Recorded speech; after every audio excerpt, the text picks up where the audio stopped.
views and opinions expressed in this program are those of the participants and do not necessarily reflect the views of BronxNet or the program underwriters.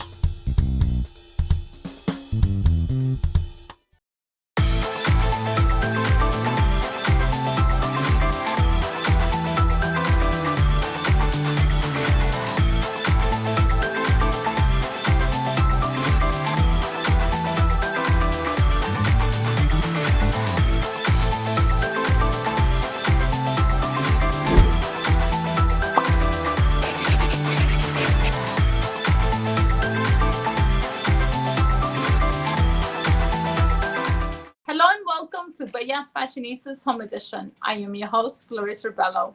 It is a pleasure to have you join us on this beautiful afternoon. We trust that you and your loved ones are well and staying safe.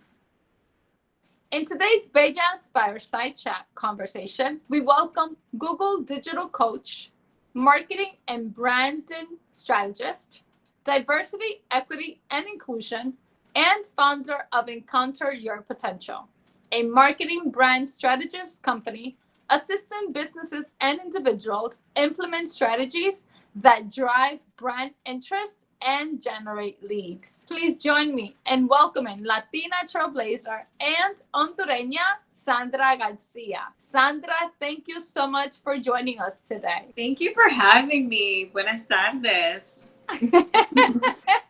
That's right. We are Latinas and also Spanglish, speaking Spanglish at all times. Now, Sandra, I just want to thank you for joining us on this beautiful afternoon. And I would like for you to tell us what it is that you do and also what is exactly that you do with your company. So thank you again for having me on what is a very beautiful afternoon here in New York. The weather is amazing. I wish that we weren't so quarantined, but you know, we have to do what we have to do so that we can do what we want to do. But my company, Encounter Your Potential, works with businesses and individuals with the goal of helping them encounter their max business potential. So whether they are in need of marketing assistance, sales assistance, strategy assistance, however we can help them with marketing and branding in mind so that they can bring in more money, so they can generate more leads, so they can get in front of the right customers to support their business.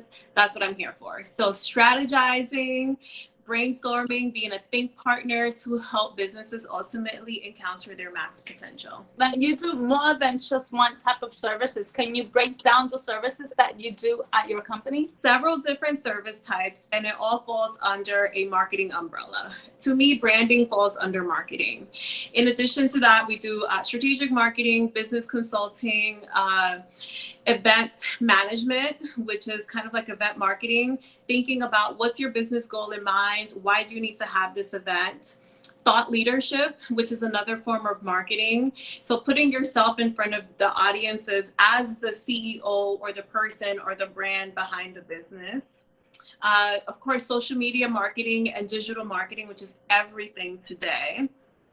And that also includes email marketing, search marketing. There's so many forms of marketing, and it's important for businesses to find out what the right marketing is for them. So we help and work with businesses and business owners to identify exactly what it is that they need, what are their goals, and based on their goals, what subset of our business can we offer them. So in addition to the marketing bread and butter, we also offer diversity, equity, and inclusion consulting. So as you mentioned, I am Latina. I'm Afro-Latina. I think when you grow up Latina and you grow up of a different culture, especially in the US, you're always conscious of your other culture.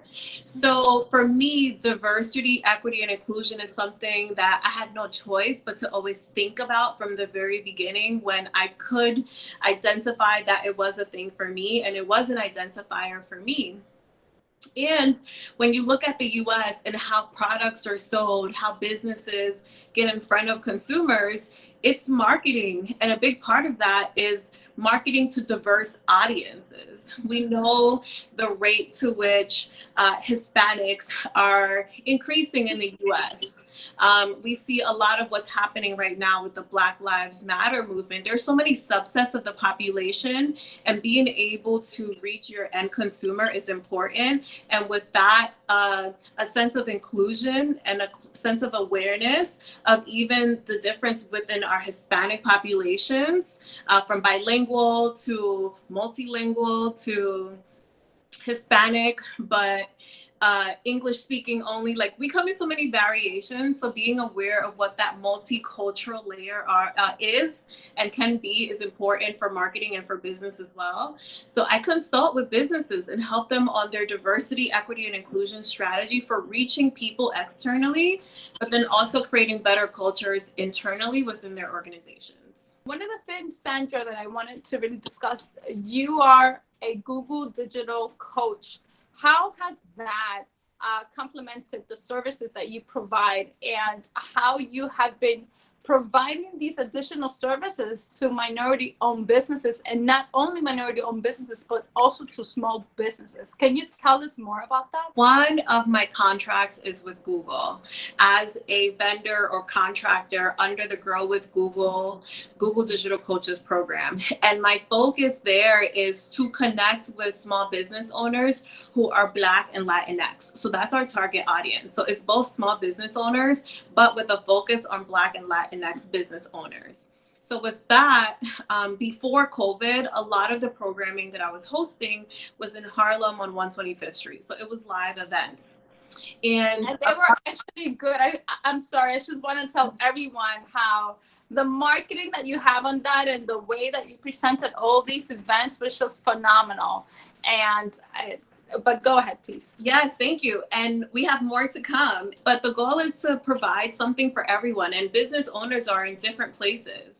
And it's all with the goal of connecting the dots and closing that digital divide of access to information. And not just access to information, but what to do with that information once you know and once you have it. So for example, we know that people are constantly searching for things. They're going to Google for their answers, right? They want to know what time businesses are open, what times they're closing, especially right now in this COVID environment.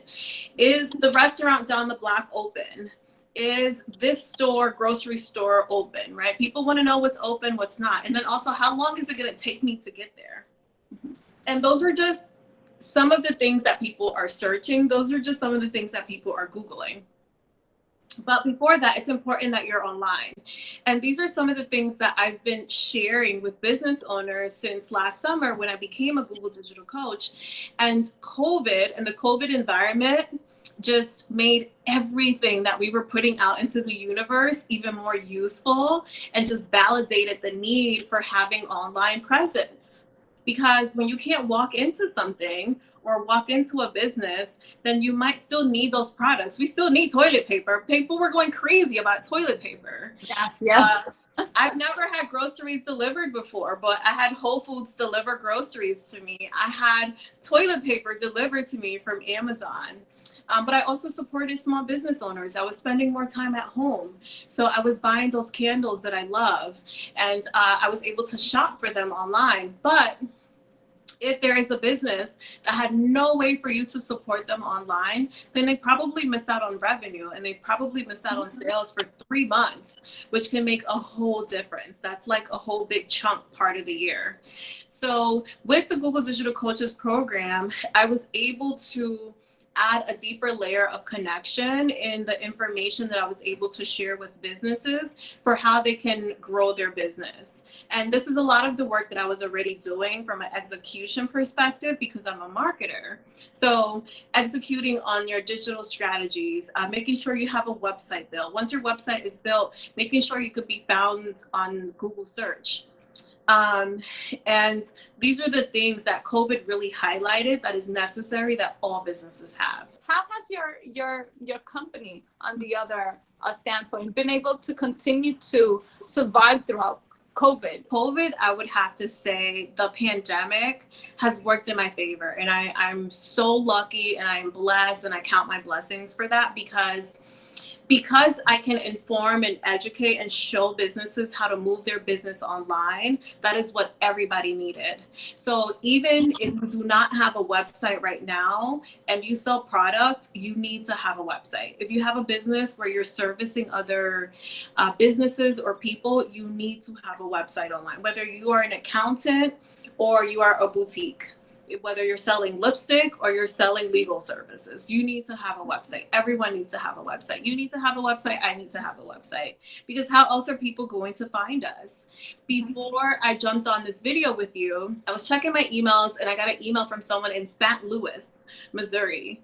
I've never been to St. Louis, Missouri, but after I asked them how they found out about me, I'm pretty sure they went to my website. They saw some of the work that I've done in the past, and they saw that I was capable to be able to service them. So now they're asking for a proposal. So through the power of digital, I've been able to connect with people in places that otherwise I probably wouldn't have been able to. And also through the power of just the internet and digital, I've been able to move my in-person events to digital. So now I'm also able to reach more people. So now when I have my webinars, whether it's for NYC Small Business Solutions or for Google, I'm able to connect with people in Amsterdam, in London. This girl from London emailed me last week that she's attending a webinar in Seattle, in places I've never been, but it's increased my reach to a much larger reach. But really, because we're all looking online now to connect, to get information and to connect with other people. We'll take a quick break, and when we return, Sandra will provide insights on how she has been helping minority-owned and small businesses grow in the digital world. Don't go anywhere.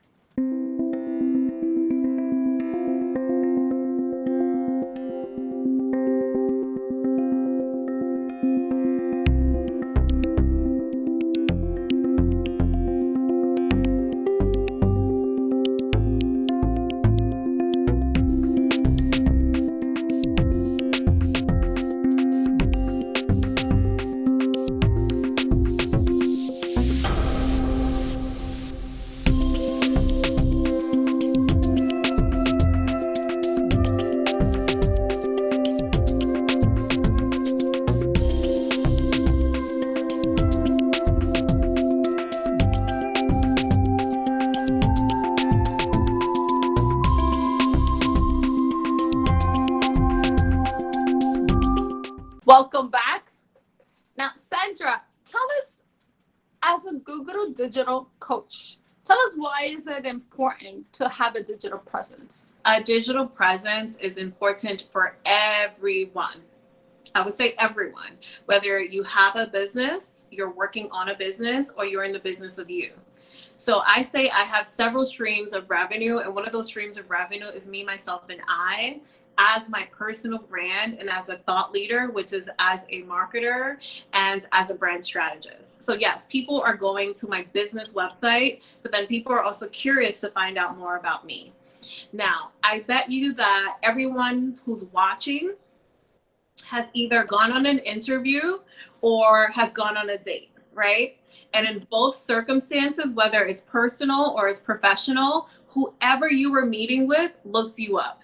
They either looked up your social media accounts, which can be an Instagram, Twitter, Facebook, or your LinkedIn if it's a job interview, or they probably just searched your name, right? Everyone is searching these days. And what people find, we can control, and we can control that with our digital presence. So whether it's about us or our business, we want to be able to control the narrative and that impression, which today, especially in this quarantine environment that we live in, your first impression is your digital impression. Before someone meets you in person to talk business, they are probably meeting your digital presence. So that's so important. Your website is the front door and the gateway into your business and into yourself. So it's crucial for everyone. Tell us the additional pointers of having a digital presence as a small business, as an influencer? Tell us, we want to know. One, I would say take control of it. Don't let the universe or your friends or whomever just put whatever they want about you on the internet. I say whether you're like my mom and you refuse to have any kind of social media presence, no presence can be just as bad as bad presence. And those photos that your friends put up there from a Saturday night when you're like, please don't do that. Like, having no existence and no presence is also a question mark in this digital world. We expect that everyone have some kind of presence. When we search, we want to see something come back, right? And even to have something a little questionable that shows that you're human is okay versus not. But as business owners right now, you can't, and especially when we're not able to network right now, your website, your social media pages are doing the networking for you. So LinkedIn, if you're a small business owner, you have to be on LinkedIn. First, you need to have a website. Very, very, very important. You need to have a LinkedIn business account for yourself as the business owner. And then from there, you can consider whether Instagram makes sense for you, whether Facebook makes sense for you. Pinterest, YouTube is the #2 search engine. People are searching on Google and then they're searching on YouTube. Whatever we don't know how to do, we're asking Google or we are going on to YouTube and to figure it out. So for businesses, it's so important that people can find us when they're looking for us, because if not, they're going to go to our competition. If you're hungry right now and you're looking for, let me say, sushi, and your business doesn't come up, I'm going to go to the business that comes up and who has the best photos. So that's another thing too. Your visual representation. So we don't really consume magazines as much as we do, but one advice that I tell business owners is that whatever you put out there about your business, make sure that it's magazine quality. Mm-hmm. If a photo is blurry, it's dark, it's not sized correctly, if it's not good enough for a magazine and for a big brand, and big brands are so picky about what they put out there to showcase their brands, if a big brand won't do it to represent themselves, why do we as small businesses not hold ourselves to the same bar? So yes, think of our small businesses like big business. Don't put anything out there that doesn't reflect the best of the best quality. So yes, make sure you're aligned, but also make sure that there's thought and there's quality placed behind it so that you can also come out and like showcase your business even bigger than what it potentially might be. I know that you were able to tell us why it's so good to have quality photos, because a lot of the times people don't take you seriously, just like you said, and they don't. Mm-hmm. So tell us more on the digital aspect. When should a business have present and like IG and like Twitter, and what are the differences there? Right away, you should have some kind of presence. The first thing that you need to have is a website. That's just ground zero, first base. Before you create any social media accounts, have a website. Have a website, because on your website you can put multiple information. You can put imagery up there, you can put info about your products, about your services, and also contact information. Mm-hmm. The dangerous thing about social media is that our favorite social media platform may not be the favorite social media platform of your best friends, of your cousins, of your parents. So you're missing out on people. If you only spend time on Instagram and you're constantly sharing information on Instagram, you're missing the people who go to Twitter every day and all day. So it's important to make sure that at least a website is something that you have, because when people search for it, then they'll find you that way. But secondly, once you're ready for multi-platform presence, it has to be just that. It has to be multi-platform. It can't just be one, because if so, you're alienating people. You don't have to post on everything every day, but you need to have something on there so that you're capturing the eyes and the attention of people who leverage multiple platforms to get their information. So, and every platform serves a different purpose. You go to YouTube for videos. Platforms like Instagram and Pinterest are very visual. Twitter is about text and quick information. LinkedIn is more professional and you're engaging with other professionals there. So you're showcasing your credentials more so than how pretty something is, like you would on Instagram. So every platform works differently. One platform that a lot of business owners forget about is email marketing. You may not have somebody's phone number, but if you email them, most people are walking around with a phone and that email goes directly to them inside of their phones. So it's a form of direct communication without having direct access to someone. So if you can create a newsletter and send it out every month about the kind of work that your business is doing, how someone can support you. Maybe you had to close your doors because of COVID, but now you're opening up with special hours. You're providing special services now. A newsletter is a way to share that with people who support your business year round. As a Google Digital Coach, could you tell us more or less what are the services that you provide and how with the analytics that helps a company's website? With the digital coaching, what I'm doing is sharing information with business owners of what all Google has to offer for businesses. So for example, we're using Google Meets right now. This is a Google product, and you can host meetings on here, or you can host webinars, or you can record and play a video back on YouTube, for example. A lot of us use email. So there's Gmail and the G Suite. I use the G Suite. So all of my emails for my businesses, for example, are my own custom email addresses, although I'm signing into them using Google. Google also has the ability, and one thing I encourage that all business owners do is have a Google My Business page.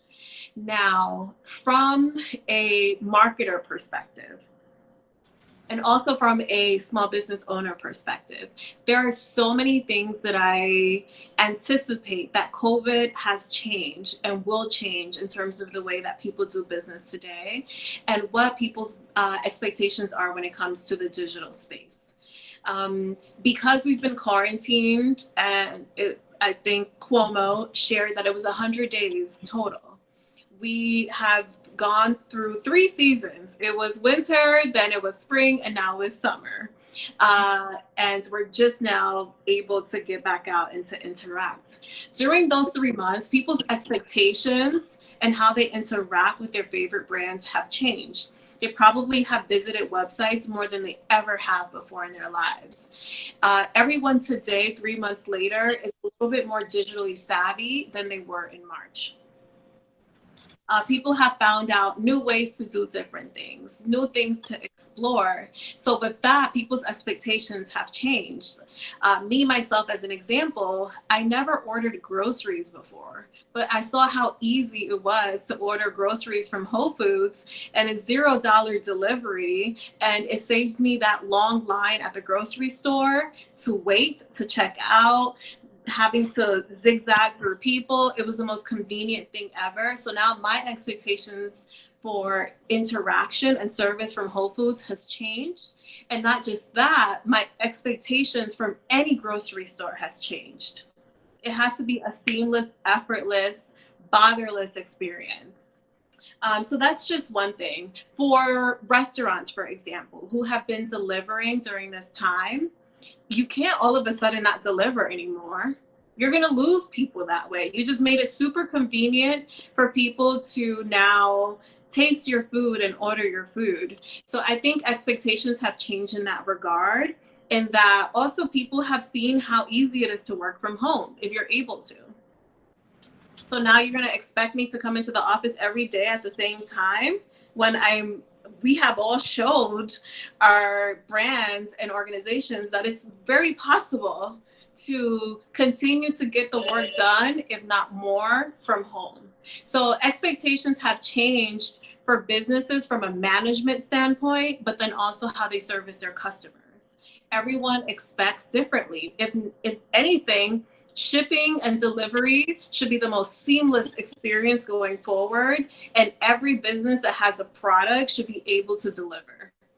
If you don't, you are missing out on customers. Thank you so much, Sandra, for providing all this instrumental information, and thank you for the incredible work that you're doing and facilitating all these services to small businesses and individuals.